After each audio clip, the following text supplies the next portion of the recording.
So BlockBot was created to do something different. It's a trading revolution. How did you find the artists that kind of followed your vision? Long story short, we allowed our artists to cook, and they actually cooked. The supply, so 900 males and 99 females. So we have the CEO, the COO, and the CTO. We also have our chief of memes. Do you have any plans for after the launch to keep this exclusivity? So, what's up, guys? What's up, Sensei community? Today we have the Chief Technical Officer, so CTO. It sounds like community takeover in Twitter. That's why I got it flipped. That's why I stopped for a second there. But yeah, we have BlockNads here, and I actually remember a while ago I was listening to a space with you and King Louis, and no one believed that this is your real voice because you Yeah. have like a very deep voice. Yeah, thank you. But you said it's real. Yeah, it's real. That's crazy. Okay, so let me ask you the first question. So, Yeah, sure. is BlockLabs a parent company of the Telegram bot and BlockNads, or is it like the same thing but just multiple Twitter accounts? BlockLabs is the parent company of BlockNads and BlockBot. BlockBot is our flagship Telegram trading bot. Yeah, they are different entities entirely. BlockLabs is the umbrella, and BlockNads and BlockBot are the subsidiary products. Interesting. So was BlockNads the first one, or did you create BlockLabs originally with the thought that you are going to have multiple products later down the line? Okay, yeah, that's a very interesting question. BlockNads was the first to exist. Then later down the line, we thought of adding a product suite to BlockNads, not just so we're thinking of not just building an NFT project. We were also thinking of contributing product-wise. So hence the idea of BlockLabs. So in terms of existence, BlockNads first, then BlockLabs, then BlockBot. After the creation of BlockLabs, we had then put BlockNads under the umbrella of BlockLabs, and then we introduced BlockBot. How did you get into the Monad community? What's your background here? Do you mean personally as Busiba or the whole team? You can tell us about both. Okay. So let me start personally. It was actually my co-founders that put me on Monad. As at that time, I was just focused on developer activities. I was at that period, I was grokking. I was still picking up the profession of smart contracts engineering. You understand? So, and they had introduced me to Monad. We had seen the community, and we thought to ourselves, if we initially always had the thought of building an NFT collection, because we were tired of the copy pasta scene that the NFT industry had become. We wanted to do something different. So the next natural question that came up was, what blockchain? And yeah, we saw Monad, we saw the community. If you're going to build an NFT collection, you have to build it where there's already an available community to tap in. So of all the current blockchains as at that time, Monad was the best community-wise. Yeah, there were some fake activities via grinding here and there, but overall the overall theme was a genuinely active community. And we said to ourselves, yeah, this is definitely one of the best places to build an NFT collection. And then we also have the technical side. Yeah, I was actually the one that went through the technical side. We saw Monad was EVM compatible. I'm actually a Solidity smart contracts developer, to be precise. And we also saw the improvements Monad were making to the EVM, and so it was actually two birds, one stone. Perfect for community and then perfect for tech. So that was basically how I got in on the Monad stuff. Via my co-founders. And as for the rest, as for my co-founders, let's just say I'm not privy on how they got into the Monad ecosystem. But it's definitely something I could ask after the space, so that I could be prepared for that question in the future. So how long have you been in crypto space? So you are like a smart contract dev. How long have you been doing that? Okay, I've been into smart contracts since February, so we could say that's 10 months. Then prior to being a smart contracts engineer, I was a backend engineer. I've been a backend engineer for over a year now, yeah. Then as for how long I've been in the crypto industry. I remember the day, so let me be specific. April 15th, 2021. Yeah, that was when I broke into crypto in general. And fun fact, it was actually my breaking into crypto that got me into development. You understand? So I saw what code could be used to do. You understand? Yeah, it was actually NFT collection, generative NFT collection creation that got me into development. So I was excited about how we could use code to, to make art, because I initially thought, forgive my ignorant self, I'd actually thought each of the 10,000 art in a 10k PFP collections were manually generated, and then boom, I found out it was actually via code, and I was like, oh wow, so we can actually use code for more than just crunching data and processing information, and boom, I got interested in development, and from there I became a backend dev. And from there I broke into smart contract engineering, and from there I found myself building BlockNads and BlockBots and BlockLabs on Monad. Pretty cool. What's the story behind that specific date? How do you remember that exact date? Is there a story behind it? Yeah, it's actually one of my co-founders that brought me into crypto. His name is Wishvad. He's our COO and front-end developer by profession. Yeah, it was him that got me into crypto. So I remember that day. Yeah, sometimes I just go through my WhatsApp chats and I just jump back to April 15th, 2021, just to see the message and the discussions that transpired on that day and how it got me into one of the best industries ever. Yeah, that's why I can remember the date. Okay, cool. Interesting. Yeah. And what was that collection that got you interested in crypto? Do you remember the name of the collection? It wasn't a collection per se. It wasn't even any token, to be precise. It was just the grand idea of crypto. You understand? So after he gave me a brief lowdown on what crypto was, and I was like, because I initially, just like the rest, I thought crypto was all about Bitcoin. Yeah, you just come into crypto and then you beat Bitcoin and then you get off. You understand? So I actually saw there was more to it. And to be specific, I saw that there was actually a decentralized economy. It wasn't just about money. There were even decentralized applications. And I was like, oh wow, I was surprised at what more could be done via crypto. It wasn't just about Bitcoin. So I began to do my own personal research. And every step of the way, I was just wild and wild and wild. I checked out some tokens for myself. Yeah, very weird tokens to check out. And on hindsight, I looked at Cardano. I don't know why I was checking out Cardano, and I think Ripple too at that time. So I was actually thinking of, as a novice, I didn't know what to do. So I saw Ripple, I saw Cardano, XRP, and I got interested. And then Wishvad actually at that point, he introduced me to Solana. You understand? He introduced me to Solana, and then I experienced for myself what actual speed could be like, because I initially perused BSC, you understand, BSC, and I think I also perused a bit of Ethereum, you understand, after checking out Ripple and Cardano, and then I got introduced to Solana. I saw what the powers of a cheap and fast blockchain, and I think, as they say, the rest is history. And then here I am building on Monad. Yeah, I think both Cardano and XRP are some of the gateways into crypto for a lot of people. So especially the last cycle, they were like the most talked coins. Yeah, one of my first tokens that I bought was Cardano as well. So yeah, I understand where you're coming from. Yeah, but the only difference is that I never got to buy Cardano and Ripple. I just checked them out. My first investment in crypto was BNB, and then the next one was Cardano, I think. Yeah, mine was BNB too. Cool. So maybe back to BlockNads. You already talked a little bit about it, but I want to go a bit deeper. Where did you guys get the idea for the art and the collection? Do you have any inspiration or? Oh yeah, sure.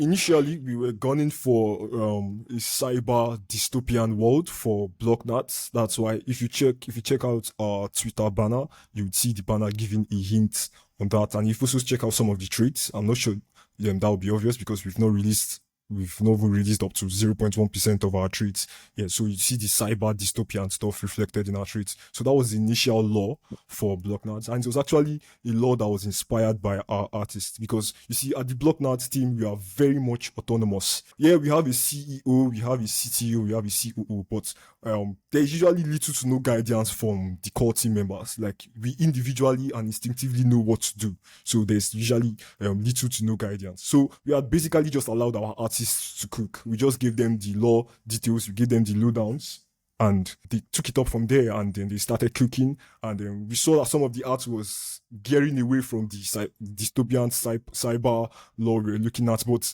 they were still entrenched in the idea of exclusivity, defiance, and exploration, which is the core theme behind BlockNads, and we just said let it right from there. So basically, long story short, we allowed our artists to cook, and they actually cooked, as you can tell from the sneak peeks, and then boom, that's what we are seeing right now. But we still try to keep to the cyber and dystopian theme majority of the times. How did you find the artists that kind of followed your vision for what you wanted the BlockNads NFTs to be like? Okay.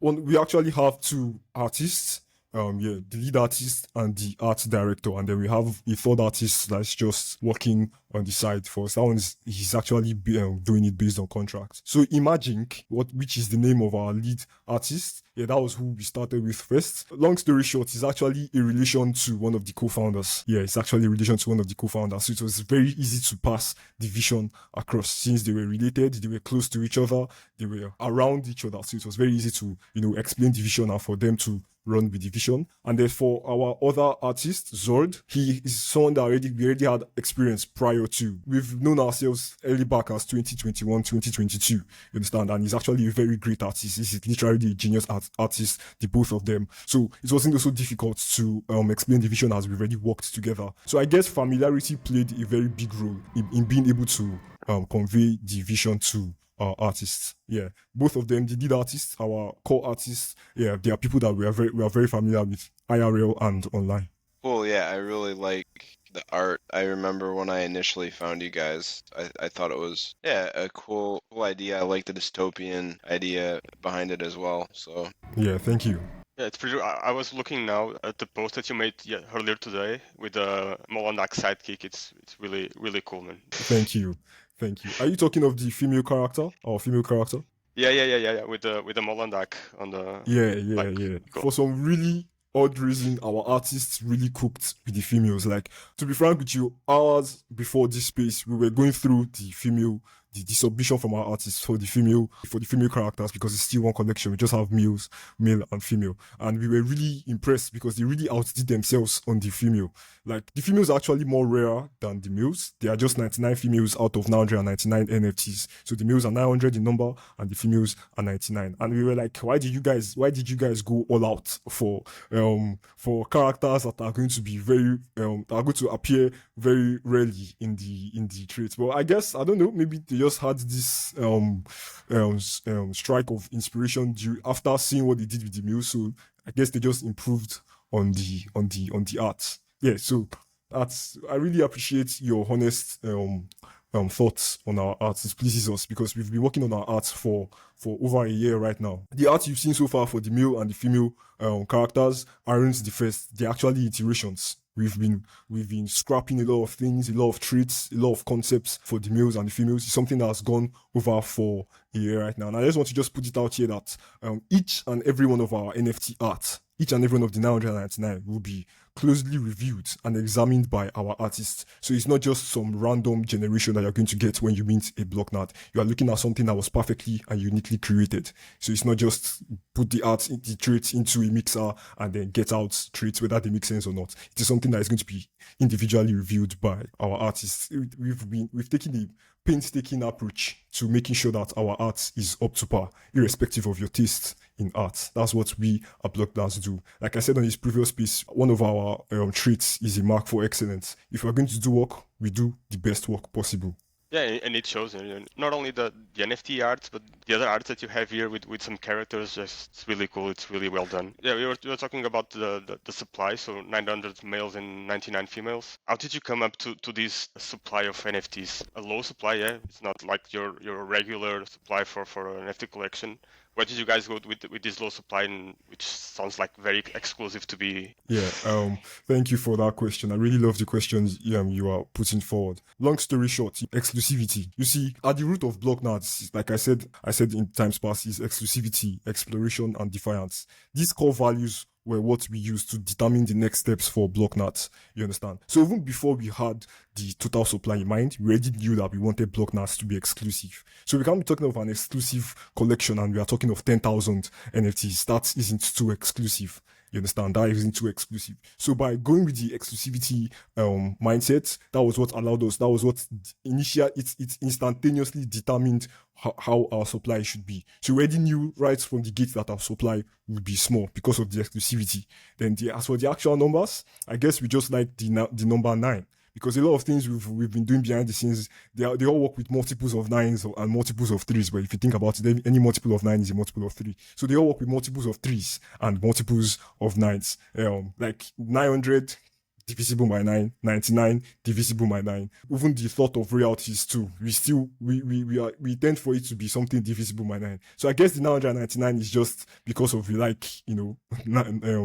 multiples of 9. So it's not something that was actually official in discussion and stuff. It's just more of a preference. Yeah, by like doing all your Twitter missions a lot differently than all the other projects, your whitelist systems and the supply, you have achieved pretty like good exclusivity. But I'm curious, do you have any plans for after the launch to keep this exclusivity, like something special which you can reveal? Right now, our lips are tight because as they say, the walls have ears. But as for post-launch activities, yeah, we do have concrete plans. Our first and foremost feature that we are offering to our holders is revenue sharing. We are basically building an ecosystem of products, and it only makes sense that our holders should be one of the first to, if not the only, to access this suite of products. So that was one of the first things that we had down in line, revenue sharing for our holders. Then we also have IRL meetups, but that's still something that is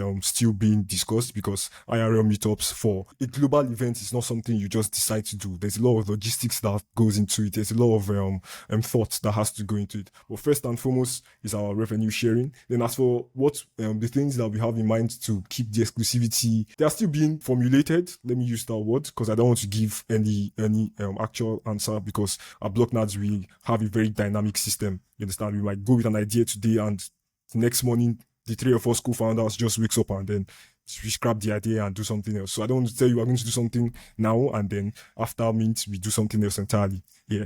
So for keeping the exclusivity, there are plans in place. But for the actual plans, still being formulated. All right. And as for the roles which you guys, the co-founders, have in the company, do each have like a significant role like CEO, COO, CTO, and like only this, or do you have some people under you? Yeah. Currently, it's only the core team that is the public is familiar with, and it's not actually all of the core team because most people don't know that there's a CTO. That's because I am socially inactive. Yeah, so we have the CEO, the COO, and the CTO. We also have our community manager who is Pure Soul. You might be familiar with Pure Soul. He's the community manager of so many great projects. We also have our chief of memes, Phantom. He isn't active on social media, at least our Discord, yeah, because he's busy up cooking memes. All of our creative content recently is owed to Phantom. So right now, these are just the people we have, the core team, the artists, and the community manager and our content creator. As we head towards testnets and we go going to mainnet, the team will be expanded because there will be a lot of things to handle, like collaborations and whatnot. Because right now it's Pensage that oversees collaboration and also the rest of us, but he's actually at the forefront of overseeing collaborations. So as we head into testnets and into mainnet, we will have more open roles that will be filled by the Monad community members. Man, I like that position of chief of memes.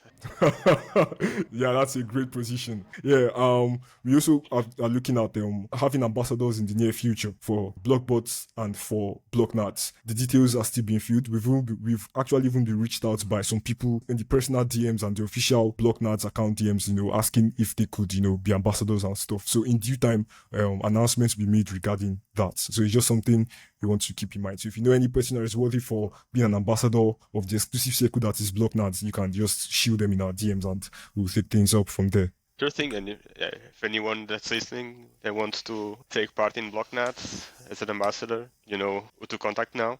Have you guys given the entire Monad core team block permits? At this moment, as I am aware, we haven't, but we've been releasing honoraries for them at the moment. So yeah, we've been trying to reach out to the Monad team, but currently to no avail. I guess that's because of they are busy I'm very sure that each and every one of them, I'm talking of the core teams to be precise, Kiona and this. We've been in good talks with Zen Lama, the ecosystem leads, and boy, oh boy, they are actually friendly. That's one of the things I love about the ecosystem, about Monad's ecosystem. It's easy to reach out to the people that you actually need to reach out to. So we've been in talks with Zen Lama, Fitz, and I wouldn't say Tunes, but more like Zen Lama and Fitz. And yeah, we've established good rapport. But as for the core team, we are still yet to get to that point. So as for block payments for the core team, at this moment, no. But it's definitely something we have on the agenda.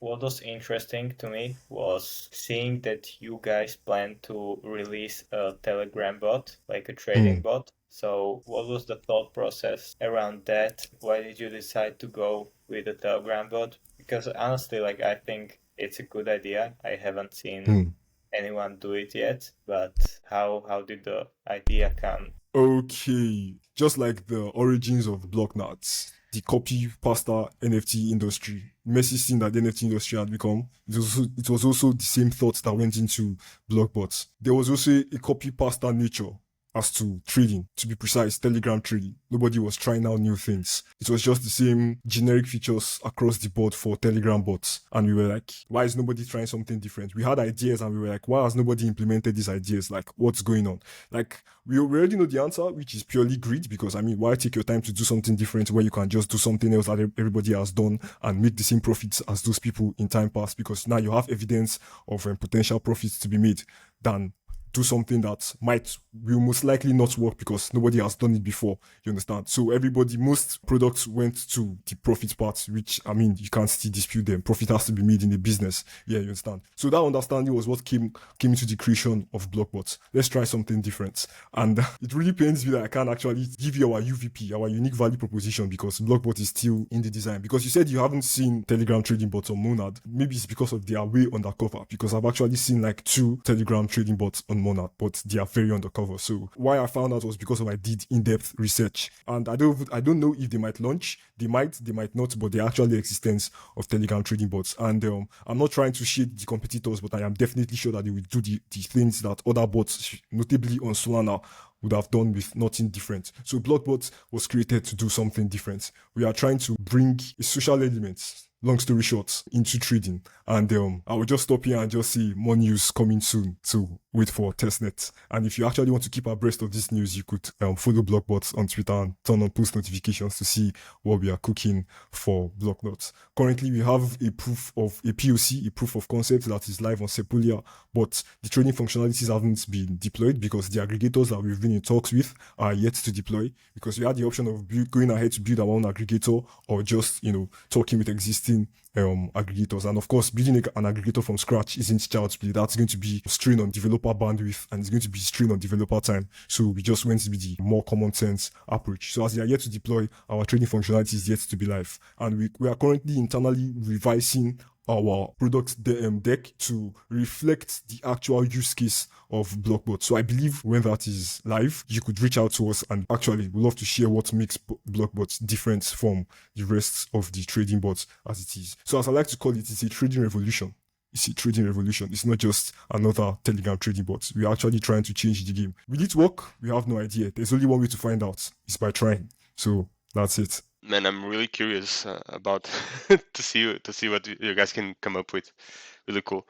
Do you expect to have like a working version in testnet already? Yes, but we definitely have plans on releasing a better version of Blockbots on testnet. That's one of the reasons we've been, hassling our partners, the technical partners, to get ready so we could push Blockbots to users during testnet. Yeah, because these are novel ideas. We can't just ship them to mainnet. We have to, test them not just alpha testing. Yeah, we'll definitely test them within ourselves, but we also have to make sure that it's an idea that the users actually want. Because it's one thing to build and it's another thing to build something that people actually desire. Yeah, so that's what we want to confirm during testnet. So yeah, expect Blockbots during testnet. Awesome. Really interesting. You said that you want BlockNads to be an ecosystem of products which the revenue is going to hold us. Yeah. So can you hint or talk about any upcoming products like the Telegram bot which aren't released, or do you want to keep this secret?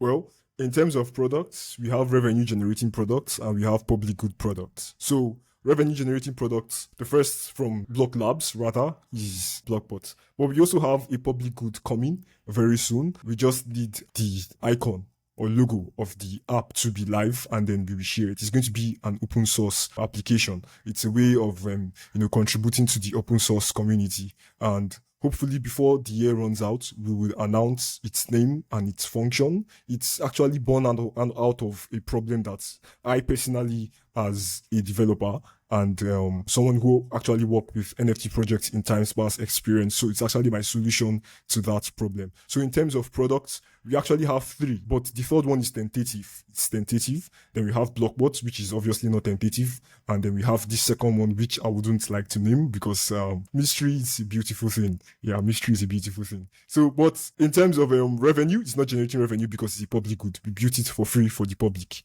You understand? For a certain, for a space of users, so to speak. It's not something that's going to be general. So something for a niche of professionals. Yeah. So in the coming weeks, that will be live. So currently we just have the revenue generating product, Blockbot, and the public good. Let's just call that the redacted. Yes, will there be further products down in the Block Labs pipeline? There will be.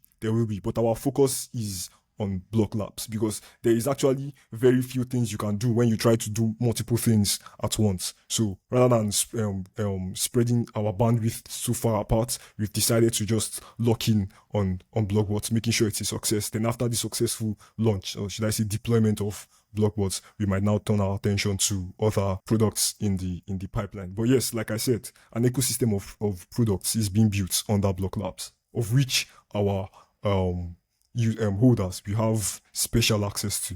Awesome. For the people that will listen to our podcast that are looking to get a block permit, what can they do? First things first is keep track of BlockQuest.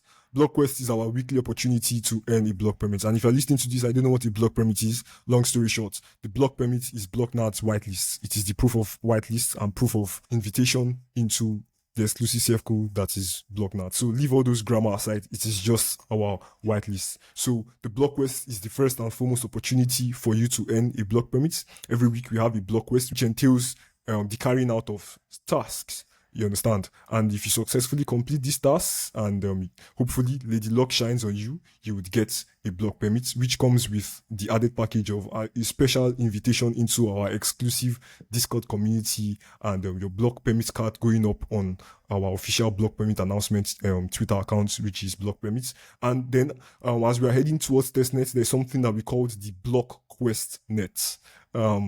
Yeah, that's a very shitty naming. I'm aware of that, but I mean something that explains, that gives you an idea right out of the gate. So the BlockQuest net is simply BlockQuest that happens during testnet with a twist. During BlockQuest net, we intend to partner with Monad projects that have their products live on testnet, and in exchange for testing the applications, we reward users with block permits. So it's a two-bird, one-stone situation. dApps get to have their products tested via with incentives for block permits, and in the process of testing these products, you get rewarded the block permits. Yeah, so testing Blockbot is going to be one of the BlockQuest tasks we will run during testnet. We've been in talks with other products that will be deployed on testnet, and they're actually cool with it. So that's another opportunity to learn BlockQuest. Another thing is just to be chill and be an actual enjoyer of the Monad ecosystem. And yeah, that's another way to get the block permits. And yeah, just basically contribute to the Monad ecosystem and BlockNads in particular, to just contribute to the